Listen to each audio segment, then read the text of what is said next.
معلش يا أختي، يدي من أول محطوطة هنا. معلش یا اختی یدی من اول محطوطہ ہنا. معلش یعنی کہ اب اس کو سوری کر رہا ہے، یا اختی یعنی کہ اے میری بہن، یدی یعنی کہ میرا ہاتھ، محطوط ہے من اول ہنا یعنی کہ میرا جو ہاتھ ہے وہ یہاں پر پہلے سے بڑا ہے. محطوط کا مطلب ہے رکھا ہونا. اکثر آپ لوگ پوچھتے رہتے ہیں کہ رکھنے کا مطلب کیا ہوتا ہے.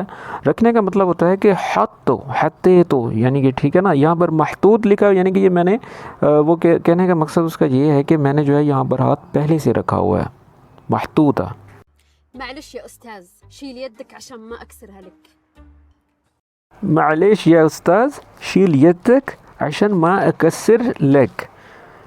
اب وہ بھی اس کو اسی ٹون میں جواب دے رہی ہے. معلش یعنی کہ معاف کرنا، شیل یدک یعنی کہ ہاتھ ہٹاؤ. دیکھنا اب ہتھوں کا مطلب ہوتا ہے رکھنا، اور شیل کا مطلب یہاں سے لے جاؤ یعنی کہ یہاں سے ہٹاؤ. شیل یدک عشان ما اکسر لک یعنی کہ ایسا نہ ہو کہ میں اس کو توڑ دوں. کسر کا مطلب ہوتا ہے کہ توڑنا، اور لک یعنی کہ تمہارا.